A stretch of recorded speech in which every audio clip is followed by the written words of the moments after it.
सभी लोगों को प्रेज़ द लॉर्ड। हम फिर दोबारा यीशु मसीह के नाम से एकत्रित हुए हैं परमेश्वर के वचन में से सुनने, समझने और जानने के लिए। और ये परमेश्वर के वचन सिर्फ सुनने के लिए नहीं है, बल्कि ये हमारे जीवन में कार्य करता है। और इसे सही से समझेंगे तो हमारा जीवन बदल जाता है। और सिर्फ हमारा ही नहीं, करोड़ों लोगों का जीवन बदला है। परमेश्वर का वचन जो है सभी लोगों को संभालता है और राज करता है। परमेश्वर के वचन एकमात्र ये है जहाँ पर हम इन सारी बातों को सीख सकते हैं। और जो भी टीचिंग, जो भी आविष्कार, जो भी कुछ बनाया गया वो यहीं में से निकला है, यहीं से निकला है।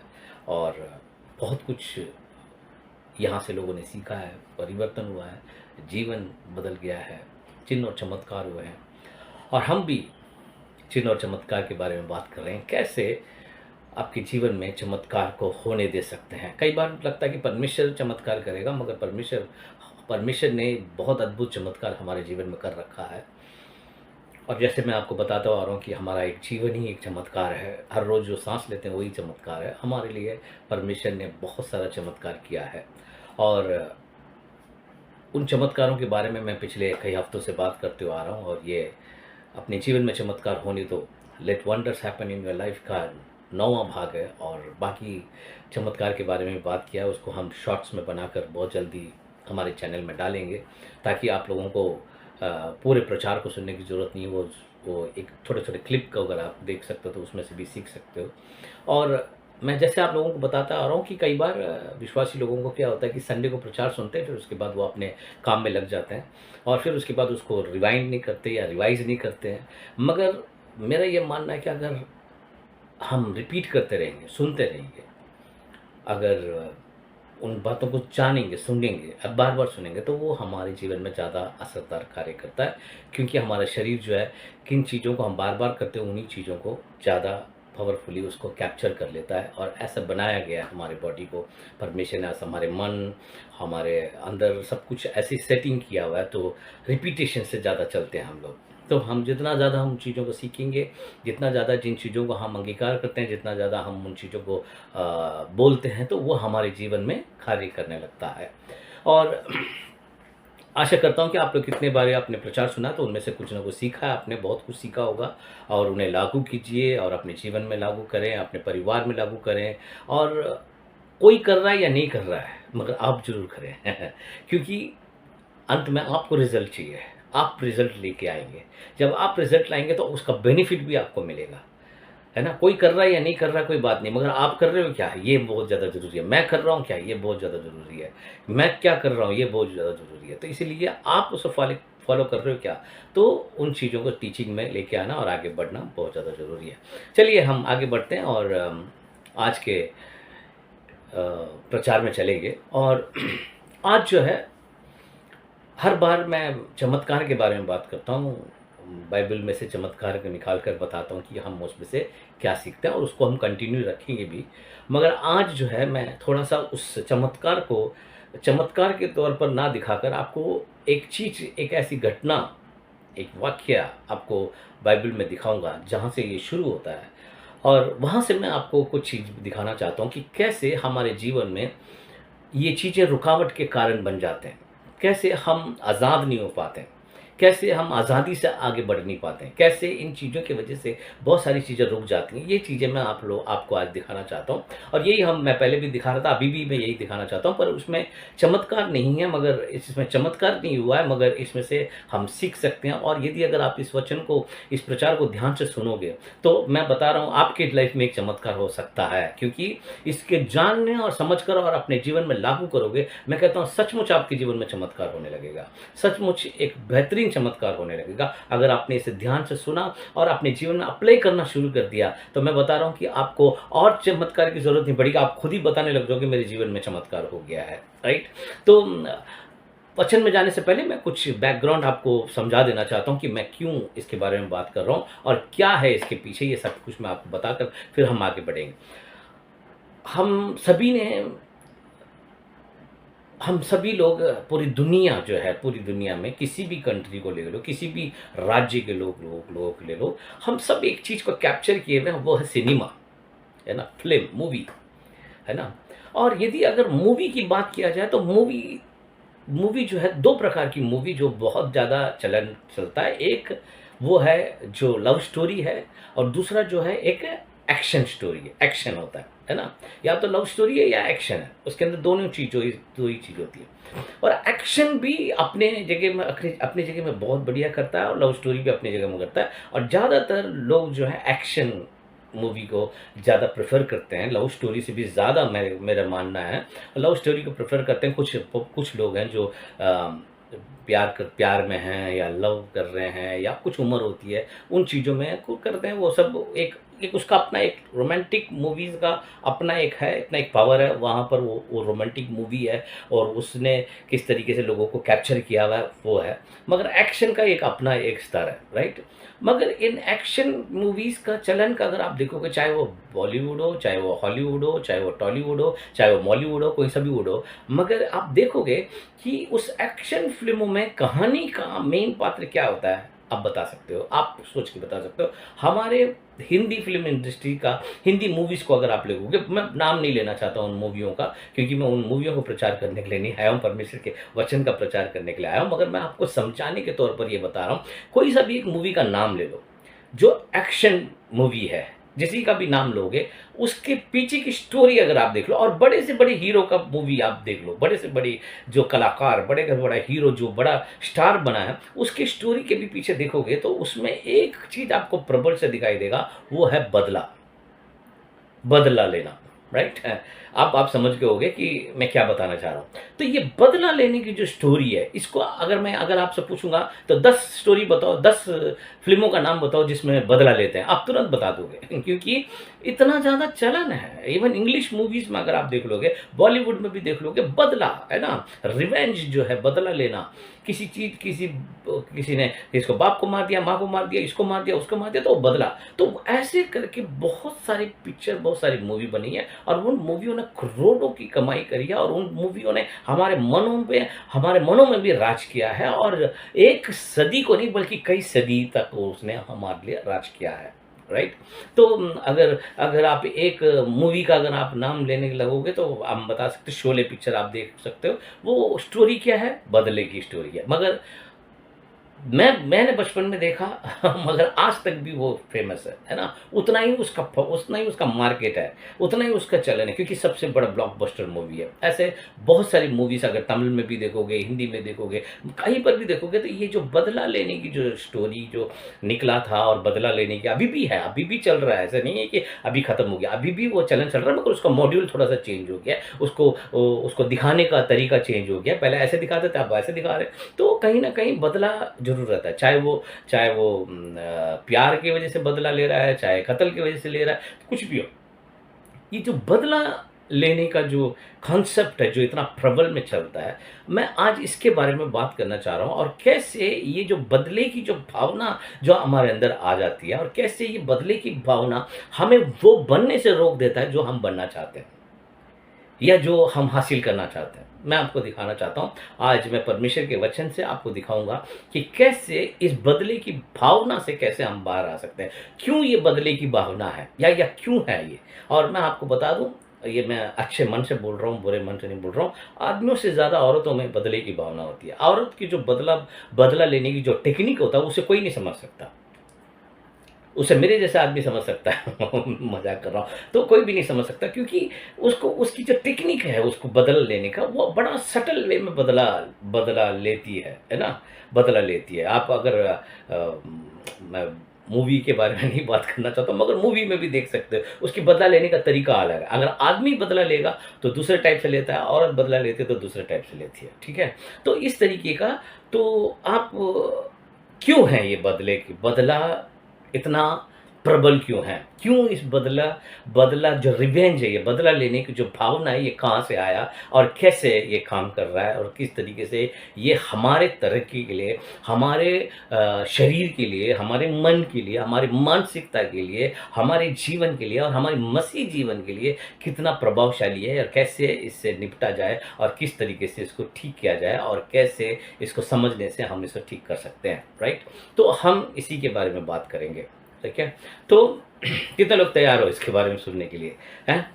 कभी ना कभी हमने सबने मैं बता रहा हूँ, दुनिया में हर आदमी ने, हर औरत ने कभी ना कभी किसी न किसी से बदला ज़रूर लिया है। चाहे वो बड़े तौर से लिया है या छोटे तौर से लिया है ना? हम इतने बड़े क्रिमिनल नहीं है कि हम जाके लोगों को कत्ल करते हैं, मगर हम फिर भी बदला लेते हैं, है ना? बदला लेते ज़रूर हैं। मैं बता दूँ आपको, अगर मान लो कि आपने किसी को फ़ोन किया और उस व्यक्ति ने फ़ोन नहीं उठाया और फिर उसका फ़ोन आया, तो फिर आप भी उसको उस टाइम पे फ़ोन नहीं उठाते हो क्योंकि इसने मेरा फ़ोन है। ये भी एक बदला है मेरे दोस्त। कितना लोग समझ रहे हो? ये भी बदला है कि नहीं है?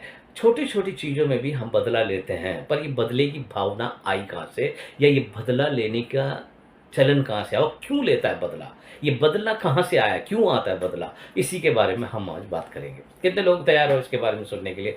हैं? और सिर्फ़ सुनना नहीं है, ये कोई सुनना नहीं है, फ़िल्म नहीं है देख के जाने के लिए। आपको इस बदले की जो भावना जो आपके अंदर है, बदले की भावना जो हमारे अंदर है, इसे हमें चेंज करना है। और कैसे चेंज करेंगे और चेंज करने से क्या होगा और क्यों हमें चेंज करना चाहिए, वही आज के इस प्रचार का संदेश है और विषय है। राइट? ओके, चलिए हम आगे बढ़ेंगे। आज सबसे पहले हम बदला कहाँ से शुरू हुआ, अगर हम बाइबल में देखेंगे, आप सभी लोगों को मालूम है, समझदार तो बहुत लोग आप लोग, तो कहाँ से शुरू हुआ? ये हुआ दो भाइयों के बीच में से, काइन और आबेल के बीच में। राइट?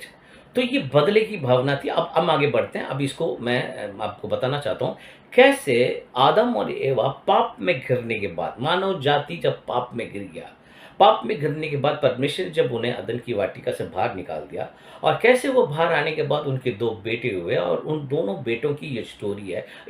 इन दोनों बेटों की स्टोरी से हम आज कुछ सीखेंगे, क्या होता है और किस तरीके से इसको हम समझेंगे आगे। चलिए हम पहले पढ़ लेते हैं, फिर उसके बाद हम आगे बढ़ेंगे। और बाइबल लेकर आ रहे हो सभी लोग? हाँ, सभी लोग बाइबल लेके आया करो, बाइबल पढ़ा करो। मैंने पिछले हफ्ते आप लोगों को एक स्टोरी सुनाया था, चम्मच वाली स्टोरी, है ना, याद है? तो बाइबल खोल कर पढ़ा करो। फ़ोन तो है ही है, फ़ोन में भी पढ़ते हैं, मगर बाइबल को भी पढ़ना है। खोल के अक्षर को पढ़ोगे तो आपको पता चलेगा परमेश्वर ने यहाँ क्या लिखा है। फ़ोन में भी पढ़ सकते हो, मगर चर्च में आते समय बाइबल कैरी करके लाया करो, ये आपके लिए बहुत अच्छा है। चलिए उत्पत्ति के पुस्तक में जाएंगे, 4वां अध्याय। मैं आपको 6 से पढ़ता हूँ, नहीं 3 से पढ़ूंगा, 3 से पढ़ता हूँ। उत्पत्ति 4:3। कुछ दिनों के पश्चात कैन यहोवा के पास भूमि की उपज में से कुछ भेंट ले आया, और हाबिल भी अपने भेड़ बकरियों से कई एक पहलौठे बच्चे भेड़ चढ़ाने के लिए लाया आया, और उनके चर्बी भेड़ चढ़ाई। तब यहोवा ने हाबिल और उसके भेड़ को तो ग्रहण किया, परंतु कैन और उसके भेड़ को उसने ग्रहण न किया। ठीक है, अब देखिए यहीं पर रुक जाते हैं। अभी एक ये स्टोरी है।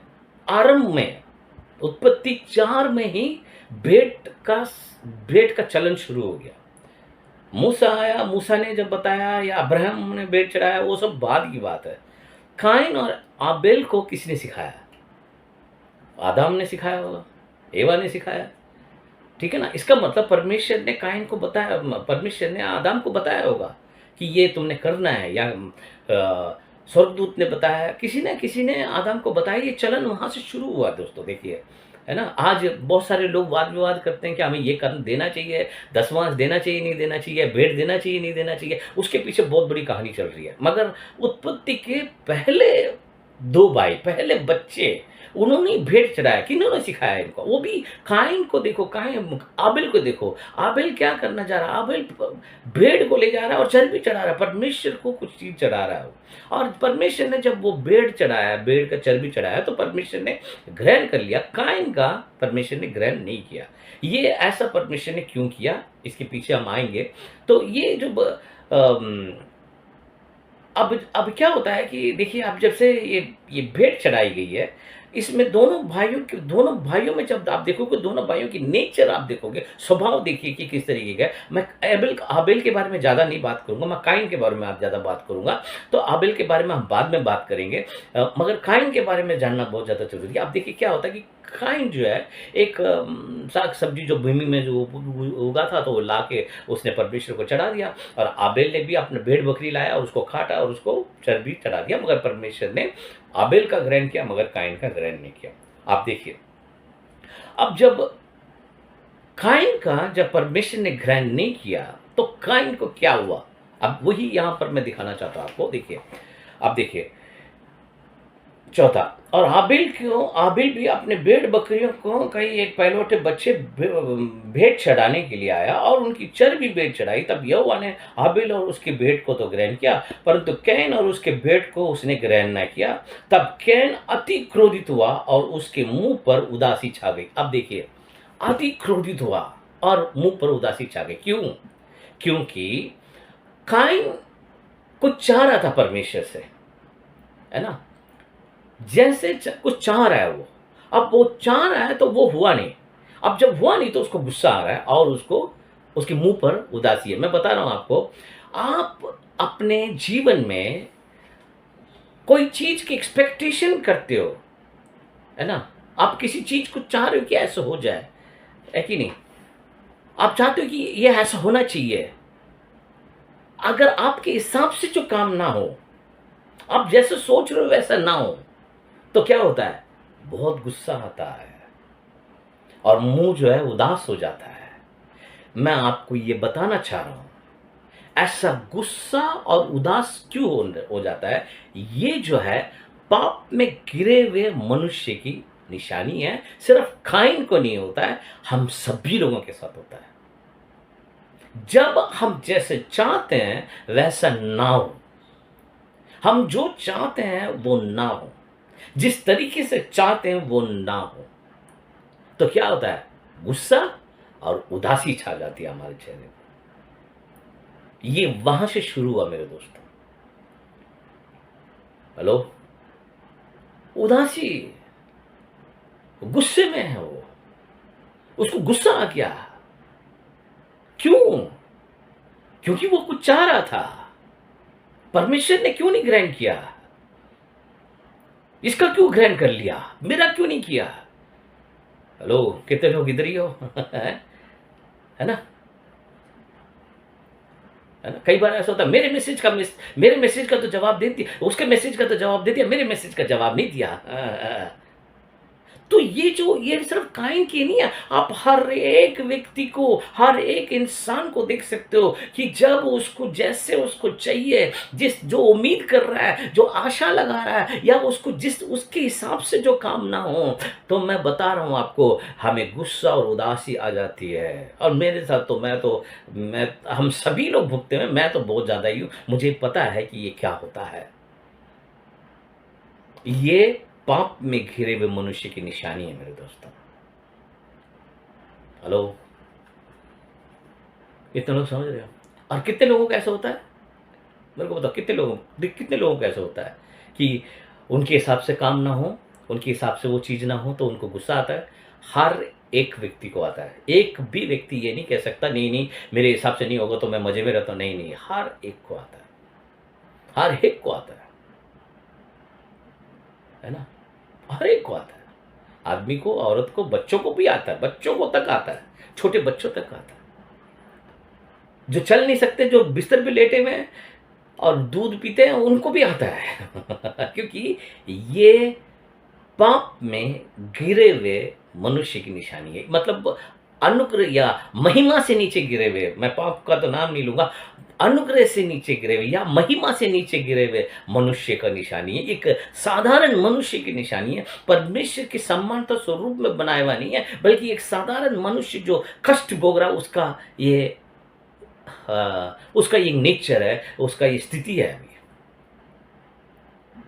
When things don't happen according to the way you want to happen, है ना, जैसे आप चाहते हो वैसा ना हो, तो क्या होता है? गुस्सा और उदासी, गुस्सा और उदासी। कितने लोग इधर ही हो, है ना? ये मनुष्य की निशानी है मेरे दोस्तों। ये पाप में गिरे हुए मनुष्य की निशानी है, महिमा से नीचे गिरे हुए मनुष्य की निशानी है, या आपकी और मेरी निशानी है ना? हम में से कोई भी बचा नहीं है इसमें से, कोई भी ऐसा व्यक्ति नहीं है जो बचा हुआ इसमें से। सब कोई, हर कोई इसके अंडर में है। Praise the Lord, hallelujah. भेंट स्वीकार नहीं करेगी, मेरी क्यों नहीं करेगी? है? उसका क्यों कर लिया? कई बार ऐसा होता है, जैसे मान लो कि महिलाओं में मैंने बताया था ना ये चीज़ें, महिलाओं में ज़्यादा देख सकते हो आप, ध्यान से देखोगे तो आपको पता चल जाएगा, है ना? उसकी साड़ी मेरे साड़ी से बहुत अच्छी है ना? उसका मेकअप मेरे मेकअप से ज़्यादा अच्छा है, वो मुझसे ज़्यादा अच्छी लग रही है है कि नहीं है? अरे तुम अपनी जगह सुंदर हो, वो अपनी जगह सुंदर है ना? तुम्हें जो परमेश्वर ने दिया है वो उसके पास नहीं है, और तुम्हारे पास जो दिया हुआ वो उसके पास नहीं है। परमेश्वर ने सबको अद्भुत अनोखा बनाया है। हम किसी का भी हाथ की जो थंब प्रिंट जो होता है, जो इसको हिंदी में क्या बोलते हैं मुझे मालूम नहीं है, जो निशानियाँ होती है वो अलग-अलग भिन्न है, हम लोग सब के सब, है कि नहीं? हमारे ब्लड ग्रुप अलग बनाया परमेश्वर ने, डीएनए अलग बना रखा। परमेश्वर अद्भुत है, मैं बता रहा हूँ आपको, अद्भुत परमेश्वर है। हमारे एक-एक बाल गिना हुआ है ना? उसके और इसके ओर में हम लोग पता नहीं क्यों हमारे मुँह पर, चेहरे पर उदासी और गुस्से में क्यों हैं? ये गुस्सा और उदासी किस लिए? क्योंकि ये मेरे हिसाब से नहीं हो रहा है, मेरे हिसाब से ये नहीं कर रहा है, मेरे हिसाब से नहीं हो रहा है। है ना? हम सभी को बदलने की ज़रूरत है दोस्तों, हम सभी को समझने की ज़रूरत है। समझोगे तो बदलोगे। हाँ? कितने लोग समझ रहे हो? कितने लोग कितने लोग को कल लग रहा था ऐसे, मेरे हिसाब से नहीं चलते हैं, मेरे हिसाब से नहीं हो रहा है, इसलिए मेरे को गुस्सा आ रहा है। ठीक है, हम स्वाभाविक है, कोई आप अलग नहीं कर रहे हो, स्वाभाविक है। अगर आपको आ रहा है तो ये कोई अपने आप को और गुस्सा मत कर लो कि ऐसे क्यों हो रहा है, नहीं, नहीं। हाँ, सीखना है कि हमें क्या करना चाहिए, राइट? चलिए आगे बढ़ते हैं, ओके? तो काइन को बहुत गुस्सा आया, ठीक है? 5 से पढ़ता हूँ, परंतु कैन और उसके भेंट को उसने ग्रहण न किया, तब कैन अति क्रोधित हुआ और उसके मुंह पर उदासी छा गई, राइट? फिर उसके बाद देखो, तब यहोवा ने कैन से कहा, अब यहाँ पर मैं आपको पूछना चाहता हूँ, कायदे से परमेश्वर को किससे बात करनी चाहिए? आबिल से बात करनी चाहिए। क्यों?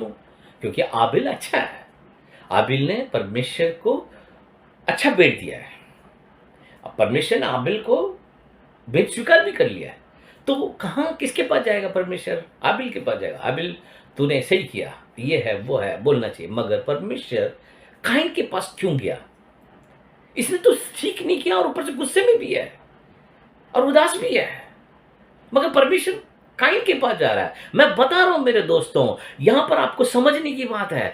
आप गुस्से में हो, आप क्रोधित हो, आप निराश हो, आप हताश हो, आप परेशान हो, मैं कहता हूं परमेश्वर आपके पास आएगा, आपसे पूछने आएगा, और आपसे हर रोज पूछता है कि नहीं?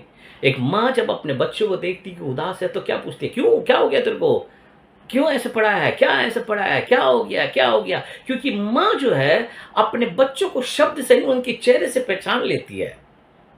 अगर एक माँ अगर अपने बच्चों को चेहरे से नहीं पहचानी तो वो माँ ही नहीं है, क्योंकि माँ को उसके चेहरे से पता है कि कुछ ना कुछ गड़बड़ है। क्यों? क्यों पता है? क्योंकि माँ ने उसके चेहरे को बड़े एक-एक स्टेज में देखा है ना? वो जब छोटा-सा लेटा था तभी से जानती है कि अभी इसका मुँह ऐसा हो रहा है तो मुझे पता है कि इसको क्या चाहिए, है ना? तो माँ से बढ़कर कौन जान सकता है बच्चों को? क्योंकि वो उसके एक्सप्रेशन अच्छे से समझती है। तो परमेश्वर काइन के पास आए। परमेश्वर को पता है कि ये गुस्से में है, और मैं बता रहा हूँ आपको, परमेश्वर हर उस इंसान से बात करता है। वो अंतरात्मा आपसे बात करता है, आपसे पूछता है क्यों गुस्से में है?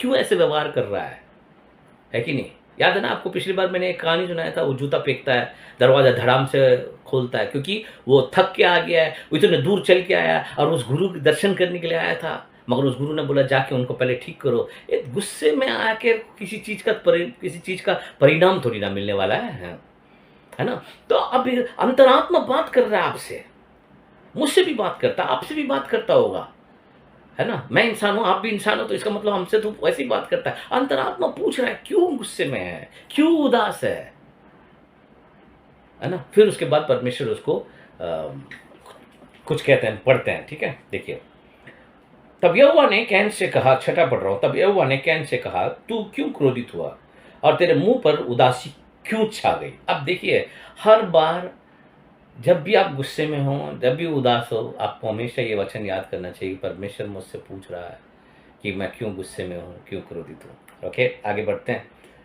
यदि तू भला करे तो क्या तेरी भेंट ग्रहण न की जाएगी? अब देखो, अब बड़ा परफेक्ट आंसर कहता है, कहते तू उदास होके या गुस्सा होके क्या फायदा भाई? जो काम तेरे को सही से करना चाहिए वो कर। अगर तू सही करेगा तो तेरी भेंट ग्रहण नहीं की जाएगी। तू सही तो कर गलत रहा है और गुस्सा खुद हो रहा है। ऐसे ही है हम लोग। ये मानो जानती, ये स्वभाव हमारा ऐसी ही है, गलत खुद करते हैं और खुद ही गुस्सा होकर बैठे रहते हैं, है ना? गलत खुद है। मैं बता रहा हूं आपको, 100 में से 75% गलती हमारी होगी। 25% हो सकता है किसी की हो, किसी की वजह से गुस्से में हो, मगर 75%, मैं तो, कुछ लोग तो कहते हैं 99% हमारी गलती होती है। मैं चलो 99 छोड़ो, 75% हमारी होगी। तो इसलिए परमेश्वर कह रहा है, कहता है क्यों गुस्से में है? परमेश्वर, सबसे बड़ी बात तो यह है कि परमेश्वर कायन से बात कर रहा है, यही बहुत बड़ी बात है। और ये हमें ये बता रहा है कि परमेश्वर उन सभी लोगों से जो अपने जीवन से परेशान हैं, जीवन से उदास हैं, जीवन से निराश हैं, कई बार हताश हैं, तो उन लोगों से परमेश्वर बात करता है। मेरे दोस्तों, मैं आपको बता रहा हूँ, ऐसे लोगों से परमेश्वर बात करता है। परमेश्वर ज़्यादा इंटरेस्टेड है ऐसे लोगों पर। परमेश्वर पापियों के पास जाता है, परमेश्वर उन लोगों के पास जाता है जिनकी जीवन ठीक नहीं है, उनसे जाके बात करके उन्हें किसी भी तरह से निकालने की कोशिश करता है। परमेश्वर का इतना बड़ा प्रेम और अनुग्रह है कि परमेश्वर ऐसे लोगों से बात करता है, वरना ऐसे लोगों से क्यों बात करेगा? कायन से बात कर रहा है वो। कायन ने ठीक नहीं किया, मगर परमेश्वर उसको समझा रहा है, क्यों उदास है? उदास मत हो, ठीक है? अब देखो, यदि तू भला करे तो क्या तेरी भेंट ग्रहण न की जाएगी? परमेश्वर कहता है, अगर तू सही तो कर। अब मैं आपको एक और बात समझाना चाह रहा हूं दोस्तों, परमेश्वर को फुसला नहीं सकते। मैंने इतना दे दिया, उतना दे दिया, ये कर दिया, वो कर दिया। No no no no no, परमेश्वर कह रहा है, मेरी भेंट ग्रहण करने का एक नियम है, उस नियम को फॉलो करो, उस नियम से काम करो, है ना? मैं बहुत सारे लोगों को बोलता हूं कि अपनी मर्जी से देना दे सकते हो, कोई आपको रोक टोक नहीं है, मगर क्या वो नियम के अनुसार है? नियम के अनुसार नहीं है। नियम के अनुसार नहीं है तो फिर आपने सही नहीं किया है ना? चलिए आगे बढ़ते हैं। 7वां पढ़ रहा हूं, यदि तू भला करे तो क्या तेरी भेंट ग्रहण न की जाएगी, और यदि तू भला ना करे तो पाप द्वार पर छिपा रहता है और उसकी लालसा तेरी और होगी और तुझे उस पर प्रभुता करनी होगी। अब इतना बढ़िया परमेश्वर उससे बात कर रहे हैं कायन से। कायन को कह रहे हैं, देख भाई, एक तो गुस्से में है, दूसरा तू उदास भी है, और मैं तेरे को बोल रहा हूँ, सबसे पहले सही कर, सही करना कोशिश कर, सही करने की सोच, ठीक है? अगर तू सही नहीं करेगा, गुस्से में रहेगा, शांत सुनो, सही ना करके गुस्से में रहेगा, उदास रहेगा, गुस्से में रहेगा, तो पाप द्वार पर खड़ा है। मतलब कि तू इनवाइटेशन दे रहा है उसको, ताकि वो अंदर आए और आकर तेरे द्वारा और भी गलत कोई काम करवाए तेरे से। कितने लोग इधर ही हो? द्वार पर खड़ा है और वो आएगा तेरे को, उसको, अगर तूने अपने क्रोध और अपनी उदासी से बाहर नहीं आया तो इन चीजों से कैसे डील करेगा? वही परमेश्वर उसको समझा रहे हैं। परमेश्वर कहते हैं, कोई बात नहीं, तू उदास है, तू उदास है, तू बहुत गुस्से में है, तो एक काम कर, उपवास कर। नहीं है ना? उदास है और बहुत गुस्से में है, तो एक काम कर, तू जाके पार्क में टहल के आ जा। ये सब नहीं बोल रहे हैं। कह रहे हैं, अगर तू इसको ठीक नहीं करेगा तो और भी दिक्कतें, परेशानियां आ सकती हैं, यही बोल रहे हो। अब कितने लोग समझ रहे हो? समझ आ रहा है आप लोगों को? कई बार सोचते हैं कि हम गुस्से में बहुत अच्छा करते हैं, मगर गुस्से में कोई भी चीज़ सही नहीं होता है, और गुस्से में और गलत चीज़ें हो जाती हैं, गलत बातें मुंह से निकल जाती हैं, है कि नहीं है? गलत कर देते हैं गुस्से में आकर हम। गुस्से में गलतियां होती हैं, और यदि अगर हम उसको सही नहीं करेंगे तो क्या होगा? इसलिए वो बोलते हैं कि अगर तू, देखो, यदि तू भला ना करे तो पाप द्वार पर, अगर तू सही नहीं कर सकता तो सही नहीं करता है, तो इसका मतलब तुझे उसके सही नहीं करने की वजह से जो दिक्कतें हैं उसे तेरे को ओवरकम करना पड़ेगा, तेरे को प्रभुता करना पड़ेगा। मतलब तेरे को ओवरकम करना पड़ेगा। कैसे तू ओवरकम करेगा, कैसे उससे लड़ेगा? क्योंकि वो उसको तो तूने इनवाइट दे दिया जब तूने सही नहीं किया। तो सही नहीं करने की वजह से ही सब कुछ गलत हो जाता है। और उस जो बाद में जो परेशानियां होती है सही नहीं करने की वजह से, तो उसको क्या करेगा? अगर मान लो डॉक्टर ने कहा कि देखिए जी आपको ये दवाई खानी है और आप ये दवाई खाते रहो, रेगुलर खाओ, ठीक है, और आपने नहीं खाया, तो उसकी वजह से क्या होगा? उस दवाई नहीं खाने की वजह से वो दिक्कतें और पड़ेगी। फिर उसके बाद कैसे प्रभुता करोगे जब आपने पहले ही सही नहीं किया है ना? सिंपल उदाहरण बता रहा हूं मैं आप लोगों को। सही करना बहुत ज्यादा जरूरी है। अपने बाइबल में लिख के रख लो, सही करना, भला करना, सही करना। वो मैं बताऊंगा भला करना सही करना क्या है, मैं बताऊंगा आपको, ठीक है। और तुझे उस पर प्रभुता करनी है। अब देखो, अब मैं आपको बताता हूं ये भला करना क्या है। क्या भला करना है, कैसे भला करना है ना? क्या क्या हो रहा है इधर? परमेश्वर क्या कह रहे हैं? कह रहे हैं भाई देख, तेरा भाई भेंट लाया बकरी का, है ना, बकरी का ही लाया ना, कौन सा हाबिल अपनी भेड़ बकरियों का, है ना, भेड़ बकरियों का लाया और उसने चर्बी चढ़ाई। परमेश्वर ने उसकी ग्रहण कर लिया। अब तेरे को गुस्सा आ गया क्योंकि परमेश्वर ने उसको ग्रहण कर लिया। तेरे अंदर क्रोध भर गया, है ना, गुस्सा आ गया। अब तेरे को क्रोध करने, गुस्सा करने से बढ़िया तेरे को क्या करना चाहिए? तेरे को उसने जो किया है वही तेरे को फॉलो करना चाहिए। चलो, परमेश्वर ने उसको क्यों ग्रहण किया? क्योंकि वो जानवर को लेके गया और उसको काटा, उसको चर्बी चढ़ाई, तो मुझे भी वही करना चाहिए, है कि नहीं है? मगर उसने वो ना कर कर गुस्से में आ गया और वो क्रोधित हो गया, कि गुस्से में आ गया, उदास हो गया। क्यों?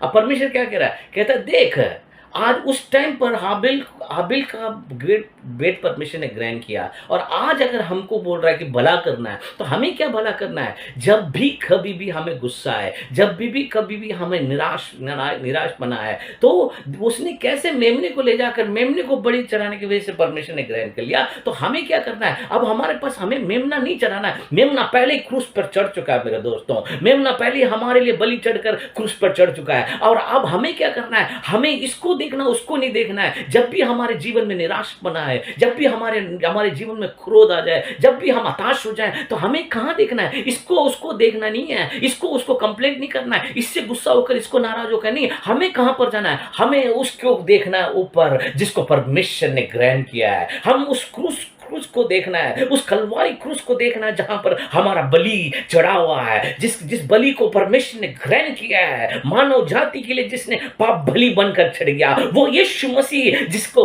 परमेश्वर अपना बेटा, अपना पुत्र कहकर जिसने क्रूस पर चढ़ा दिया। जब कभी भी हम उस भावना में बहते हैं, तो हमें कहीं पर नहीं देखना चाहिए। हमारी आशा और उम्मीद कहां पर है? कि उस बलि को देखते हैं और वहां पर जाकर हम शरण लेते हैं, परमेश्वर आपने मैं जो पापी हूं, मेरा जो क्रोध है, मेरा ये गुस्सा है, ये सब कुछ ये लेकर बलिदान हो गया। और जब आप उसको देखकर परमेश्वर से प्रार्थना करते हो, परमेश्वर मेरी मदद करो, परमेश्वर कहता है तेरी प्रार्थना ग्रहण की गई है। हालेलुया। उसको देखते नहीं है जिसे परमेश्वर ने बलि चढ़ाया हमारे लिए, परमेश्वर ने हमारे लिए बलि करके चढ़ाया। हालेलुया। उसको देखना है मेरे दोस्तों, वो हमारा बलि है। इसने किया क्या, उसने किया क्या, इसने वो किया, उसने ये किया, ये सब छोड़ दो। कोई भी सही नहीं है, कोई परफेक्ट नहीं है आज की डेट में। और उसको लेकर कि क्रोध में अगर आप जीते रहोगे या गुस्से में जीते रहोगे, उदासपने में जीते रहोगे, तो मैं बता रहा हूं और भी बहुत सारी मुसीबतें आने वाली है, और भी परेशानियां आएगी। उसको कैसे प्रभुता करोगे? आज तो इसकी वजह से परेशान हो, कल कोई और कुछ बोलेगा, तब क्या करोगे?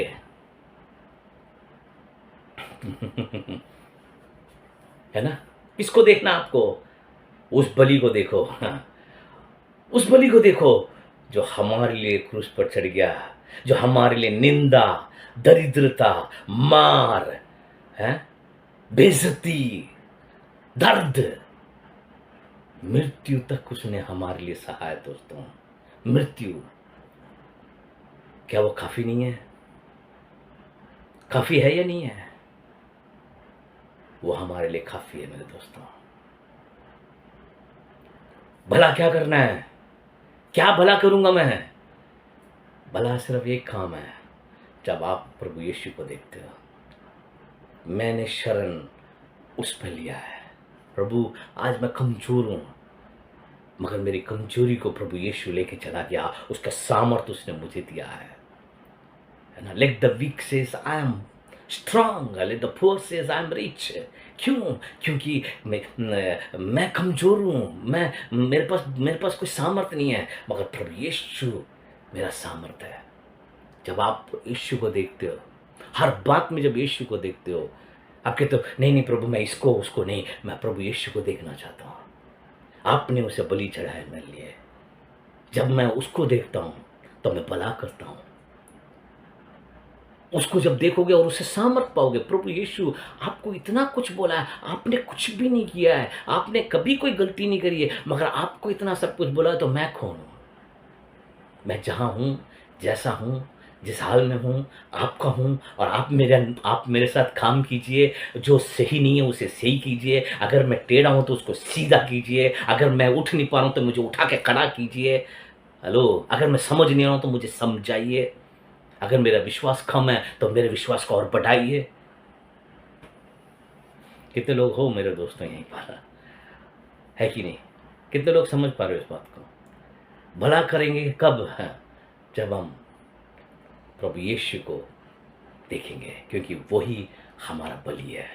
Praise the Lord, hallelujah. चलिए आगे बढ़ते हैं, है ना। कहानी खत्म नहीं है, अभी और भी है। चलिए बढ़ते हैं। अब ये सब स्टोरी हो गया। अब आप इस बात पे भी ध्यान दीजिए। परमेश्वर आए काइन के पास, काइन से बात कर रहे हैं। काइन अभी कुछ नहीं बोल रहा है।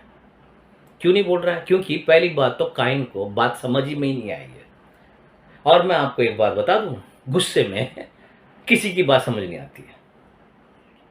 कितने लोग इधर ही हो? जब आप गुस्से में होते हो ना, जब उदास होते हो, गुस्से में होते हो, उस टाइम कोई सलाह कुछ भी नहीं समझ आता है। परमेश्वर की बात भी नहीं समझ में आती उस टाइम पर, क्योंकि उस टाइम पे गुस्से में जो भरा होता है आदमी, है कि नहीं? अभी वो गुस्से में बाद में बात करेंगे, है ना। तो गुस्से में जब रहते समय क्या बात करेंगे? क्योंकि काइन को कोई समझ नहीं आ रहा है क्या बोल रहे परमेश्वर। और फिर भी परमेश्वर समझा रहे हैं उसको, बेटे समझ ले, दिक्कत है तेरे को, क्यों उदास है ना। और परमेश्वर देखो आबिल से कोई बात नहीं कर रहे हैं। आबिल से कोई बात नहीं कर रहे हैं। आबिल की ब्रांड स्वीकार कर लिया, तू सही ट्रैक पे है, चल चलता रहा, इससे बात कर रहे हैं। तो मैं आपको क्या बता रहा हूँ, जो लोग गुस्से में हो, जो लोग उदास हो, उन्हें प्रभु की जरूरत है ना। जो मानसिकता सही नहीं है, उनको प्रभु की जरूरत है दोस्तों। अब उसके बाद क्या हुआ, आगे बढ़ते हैं। देखिए, तब कैन ने अपने भाई हाबिल से कुछ कहा।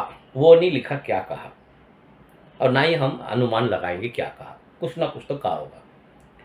तब कैन ने अपने भाई हाबिल से कुछ कहा, और जब वे मैदान में थे, है ना, उन्होंने बोला होगा मैदान चल, या यहाँ चल, हम चलते हैं, वहाँ चलते हैं, कुछ ना कुछ तो बोला होगा, मैदान में चले। तब कैन ने अपने भाई हाबिल पर चढ़कर उसका घात किया। अब देखिए स्टोरी, एक वचन पहले ही परमेश्वर उसको समझा रहे हैं। क्या असर हुआ इस काइन का है? देखिए, आज मैं आपको बता रहा हूं दोस्तों, ध्यान से सुनो।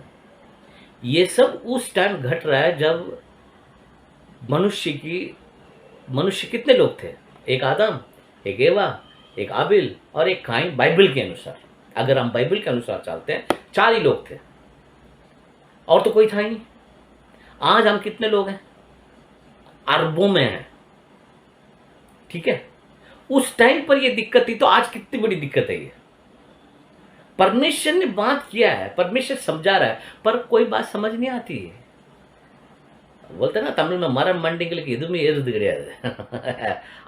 वैसे वैसे माइंड है, मंद बुद्धि हो गया इसका, गुस्से में मंद बुद्धि हो गया है, क्रोधित हो गया है। कैसे तेरी भेंट ग्रहण कर ली गई है, मेरी नहीं ग्रहण कर ली गई है, और गुस्से में आ गया। और ये गुस्सा वजह क्या है? जलन,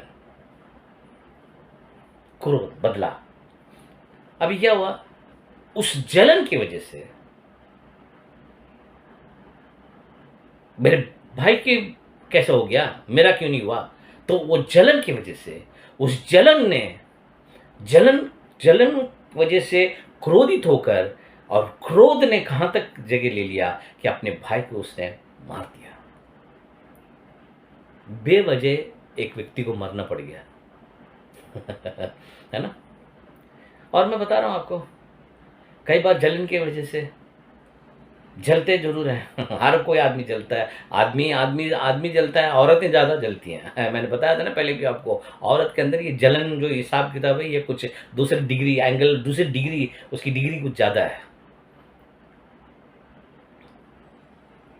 अब ये गुस्से में, जलन की वजह से अपने भाई को मार दिया। उसको कुछ नहीं सूझता, उसको ये समझ नहीं आ रहा कि परमेश्वर ने क्या बोला, क्या होगा, कैसे होगा, ये कुछ नहीं, क्योंकि वो इतना गुस्से में है। और वो अपने गुस्से की वजह से तुझे मारूंगा मैं पहले। और यही होता है हमारे साथ भी, हम भी ऐसे करते हैं। जलन की वजह से, गुस्से की वजह से, है ना। और सोचते हैं कि इसका मुंह बंद कर दो। काइन को क्या है, काइन को ये नहीं दिखना चाहिए मुझे आगे, इसको नहीं देखना मुझे, ये नहीं दिखना चाहिए मुझे आगे से। हेलो, नुकसान किसका हुआ? चलो वो तो मर गया, अब क्या हुआ? अब आगे की स्टोरी आप लोगों को मालूम ही है। परमेश्वर उसके बाद क्या कहते हैं, देखो सुनो। मैं बता रहा हूं, सबसे पहले गुस्सा, उदासी और अभी जलन। जलने की वजह से उसके अंदर इतना ज्यादा जलन मच गया उसको, क्रोध, जलन ने क्या कर दिया, जलन की वजह से गुस्सा, गुस्से की वजह से उदासी, और उदासी, जलन, जलन, क्रोध, गुस्से ने क्या कर दिया, उसको एक हत्यारा बना दिया, मार दिया उसने अपने भाई को। अब तब उसके बाद परमेश्वर उसके पास फिर आते हैं। देखिए, ये परमेश्वर भी ऐसे कमाल के हैं, लोगों को ऐसे विजिट कर करके बात करते रहते हैं। मैं तो यही सोच के हैरान हूँ कि परमेश्वर आप काइन के पीछे इतना क्यों लगे पड़े हो, कि उसको इतना समझा रहे हो, इसको कुछ ना कुछ तो वजह है ना। तो परमेश्वर काइन से बात कर रहे हैं, और परमेश्वर पापियों से ज़्यादा बात करता है ना, धर्मियों से ज़्यादा पापियों से बात करता है, क्योंकि अंतरात्मा उसको बार बार बताता रहता है क्या होने वाला है, कैसा है, सुधर जा भाई, सुधर जा, सुधर जा, सुधर जा, है कि नहीं है। ठीक है, अब आगे देखिए। तब यहोवा ने कैन से पूछा, तेरा भाई हाबिल कहाँ है?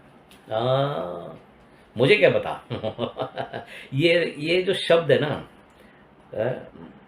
मालूम नहीं क्या मैं अपने भाई का रखवाला हूं? वो शरीर, तेरे वजह से ही सब कुछ हुआ है, तेरे वजह से झगड़ा हुआ है, तेरे वजह से अब इन दोनों में फूट पड़ गई है, तेरे वजह से ये सब कुछ हुआ है, तेरे वजह से तूने उसको मारा है, तेरे वजह से घर टूटा है, तेरे वजह से सब कुछ हुआ है। मगर अब तक जब तेरे से पूछ रहे थे तो बिल्कुल भी ऐसे, आप लोग मैं आप लोगों को बता रहा हूं, ऐसे कैरेक्टर हमारे हर एक के लाइफ में है, हर एक के लाइफ में मिलेगा आपको। हेलो, मुझे क्या पता, मैं थोड़ी इसका रिस्पॉन्सिबल हूं। भाई तेरे वजह से तो मर गया बंदा, हाँ, तूने तो मारा है। जलन क्या करता है, रिश्ते को खत्म कर देता है। जलन क्या करता है, बातचीत को खत्म। हम लोग इतने बुरे भी नहीं है, इतने खतरनाक लोग भी नहीं, क्योंकि हमें पुलिस का डर है, राइट। क्योंकि उस टाइम तो पुलिस का डर नहीं था, क्योंकि वहाँ कौन सा पुलिस थाना था, वहाँ पर कोई पुलिस थाना नहीं था, तो इसलिए मार दिया। अब तो मार नहीं सकते, क्योंकि अब तो पता है कि अगर मारेंगे तो जेल पहुंच जाएंगे। तो अगर जेल नाम की चीज़ ना हो, कानून नाम की चीज़ ना हो, पुलिस नाम की चीज़ ना हो, मैं कह रहा हूँ कि हर रोज लाखों लोग मरेंगे दोस्तों। सिर्फ ये कानून और नियम ने लोगों को रोक के रखा, वरना क्रोध तो बहुत है लोगों के अंदर। ये जो पाप में गिरे हुआ जो स्वभाव है, ये जलन, क्रोध, गुस्सा, और ये लोगों को आगे नहीं बढ़ने दे रहा है। ये आपको उस प्रोडक्टिव पोटेंशियल आगे कामयाबी हासिल नहीं करने दे रहा है, रुक जा रहा है वहां पर, कुछ ना कुछ हो रहा है उधर, है ना। ये एक नियम है, मैं आपको दिखाना चाहता हूं। देखिए परमेश्वर क्या कहते हैं, मैं अपने भाई का रखवाला हूं, मैंने कोई जिम्मेवार थोड़ी हूं। है, अरे तेरे भाई का क्या हाल चाल है, मुझे क्या पता मेरे भाई का क्या हाल है, क्या कर रहा है, मुझे क्या मालूम है ना। मारा इसी ने, तेरे वजह से झगड़ा हुआ, तेरे वजह से रिश्ता खराब हुआ, तेरे वजह से बातचीत बंद है ना। हेलो, कितने लोग इधर ही हो, प्रेज द लॉर्ड। हैं, कोई पर्सनल नहीं है माय डियर फ्रेंड, ये पर्सनल किसी का कोई नहीं है, ये सब परमेश्वर का वचन है और इसे सीखना है और इसे समझना है। अगर आप अपने लाइफ में आगे बढ़ना चाहते हो, बेहतर होना चाहते हो, बढ़िया होना चाहते हो, स्वर्ग में परमेश्वर के सामने खड़े होना चाहते हो, परमेश्वर के चेहरे को देखना चाहते हो, तो ये चीज़ें तो हमें सीखनी पड़ेगी। उसने कहा, तूने क्या किया है? परमेश्वर पूछते, क्या कर दिया ये? मैं तो कल ही समझा के गया था। है, पता नहीं कब समझाया होगा, कल समझाया है, मगर मैं बोल रहा हूँ ऐसे। परमेश्वर ने बोला, मैं समझाया तेरे को, मैंने तेरे को समझाया। अपने गुस्से को ठंडा कर भाई, मगर तूने गुस्से को ठंडा नहीं किया। अब देख क्या हुआ, तेरा भाई का लहू भूमि से मेरी ओर चिल्लाकर मेरी दुआई दे रहा। वाह अगर किसी की गलती नहीं है दोस्तों, और आप अपने गुस्से में, जलन में, क्रोध में आकर ऐसे व्यवहार कर रहे हो, तो परमेश्वर उसका न्याय जरूर करेगा। हेलो, एक बेवजह एक मासूम आदमी जिसको कुछ पता नहीं है, उसको जाके झगड़ा करके उसको कत्ल करना कोई सही बात थोड़ी ना है। इसलिए अब भूमि जिससे तेरे भाई का लहू तेरे हाथ से पीने के लिए अपना मुंह खोला है, उसकी ओर से तू शापित है। अब क्या हुआ, अब ये भूमि, द होल यूनिवर्स, लोग कहते हैं ये आज ये जितने भी जल प्रलय, जितना भी बाढ़, जितना परेशानी और ये और वो, ये सब क्यों? क्योंकि मनुष्य ने अपने जगह जहां रह रहा है, जिसे प्रेम से सजाना चाहिए था, जिसे स्नेह से सजाना चाहिए था, जिसे एक दूसरे के भाईचारे से सजाना चाहिए था, जिसको आपस में मिलजुल कर आगे बढ़ना चाहिए था, वहां पर नाना प्रकार के वाद विवाद, नाना प्रकार के क्रोध और झगड़े, नाना प्रकार का तू ये तू मैं करके पूरे पूरे पूरे पृथ्वी पर, आज पूरे पृथ्वी को एक ऐसी चीज बना दी है। अब वो अपने आप को प्रोडक्टिव करके आप हमें नहीं दे पा रहा, जहां कहीं भी जाओ वहां परेशानी। भूमि शापित है, क्यों? क्योंकि मनुष्य के क्रोध की वजह से एक आदमी हाबिल के मरने से, एक निर्दोष आदमी का खून बहाने से अगर भूमि चिल्लाकर परमेश्वर से दुआई दे सकता है, तो आज आप देख सकते हो कितने ऐसे निर्दोष आदमी, कितने ऐसे निर्दोष गरीब व्यक्ति, कितने ऐसे निर्दोष लोगों को लोगों ने मारा है। क्या उनकी सारी आवाजें परमेश्वर के पास नहीं जा रही होगी?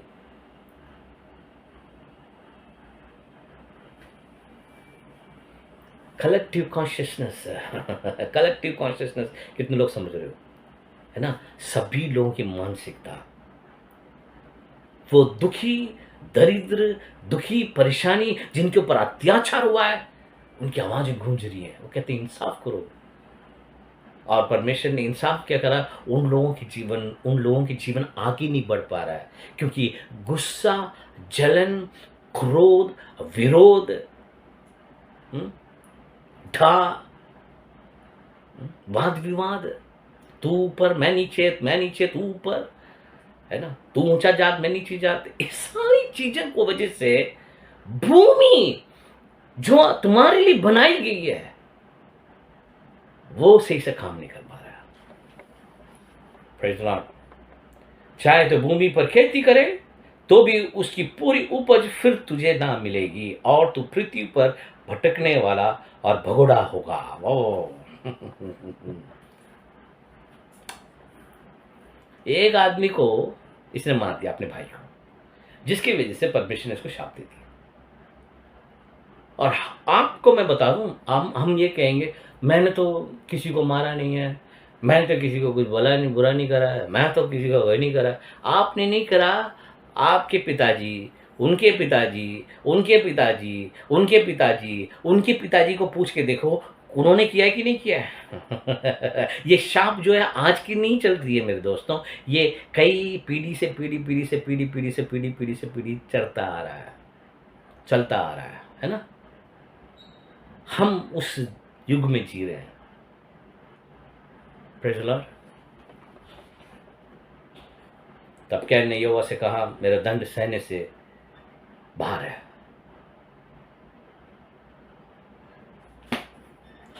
मेरा दंड सहने से बाहर है। कभी आपने परमेश्वर से ऐसे बोला है? मैंने कई बार बोला है, परमेश्वर ये परेशानियाँ बहुत ज़्यादा है, क्यों इतनी परेशानी लोगों को? मेरे को भी है मगर और लोगों को भी है। जहाँ कहीं भी जाओ वहाँ दिक्कत परेशानी, जहाँ कहीं भी जाओ परेशानी परेशानी।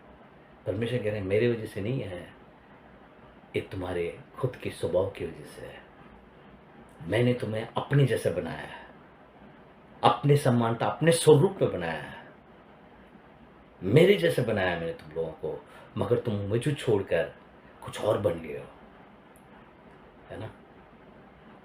ना करुणा, ना दया, ना कृपा, अनुग्रह, ये सारी चीजें दुनिया से हट चुकी हैं। अभी सिर्फ क्या है? पैसा, फैशन,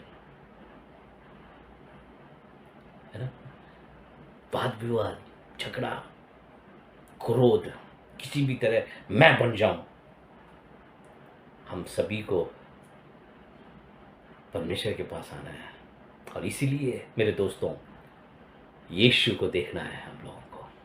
हम खुद भला नहीं कर सकते, हम खुद क्या भला करेंगे हमें मालूम नहीं है, मगर एक भला है और वो प्रभु यीशु है ना? एक भला है, उसको देखो।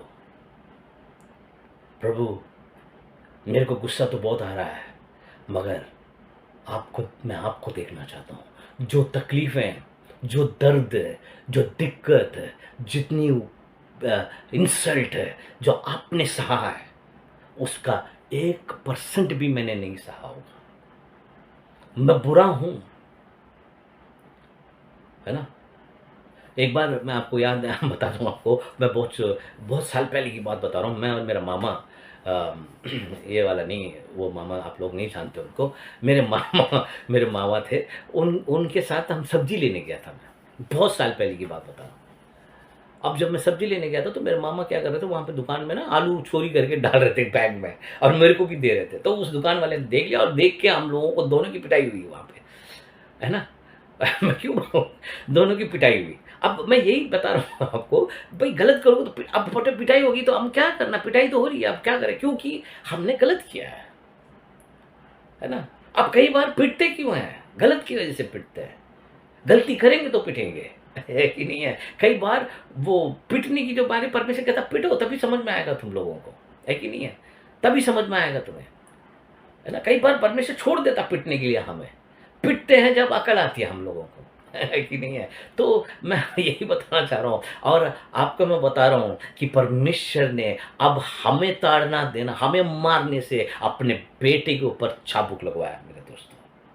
अब हमारी हर एक गलती के लिए अब उनके बेटे के ऊपर चाबुक पड़ी, और वो जो बड़ा भी चाबुक इतना आसान नहीं है, चमड़ी निकालने वाला। और प्रभु यीशु हमारे लिए वो मेमना बनकर, वो बलि बनकर वो क्रूस पर चढ़ गया। और मैं आपको बता रहा हूँ, कभी भी गुस्सा आए, कभी भी आपको क्रोध आए, कभी भी जलन आए, कभी भी उदासी छा जाए, कभी भी कोई ऐसी चीज आए, तो आप कहीं पर मत देखो, आप प्रभु यीशु को देखो। कि प्रभु कहो, प्रभु मैं आपको देखना चाहता हूँ, कैसे आपने मुंह बंद कर कर परमेश्वर की उस आज्ञा को माना, कैसे मुंह बंद कर कर परमेश्वर की उस योजना को आपने माना, और इसीलिए वो बलि बना। परमेश्वर स्वरूप में होने के बावजूद भी उसने अपने आप को शून्य बना लिया। वो खुद परमेश्वर था, मगर उसने शून्य बना लिया, परमेश्वर ने उसको उठाया। मैं कहता हूं कि अगर हम इसे करने लगेंगे, हम अगर क्रोध को अपना दीने नीचे नीचे नीचे नीचे डिग्री को नीचे ले आएंगे, उदासपने की डिग्री को नीचे ले आएंगे, यदि अगर हम सही करने लगेंगे और हर वक्त प्रभु यीशु को देखने लगेंगे,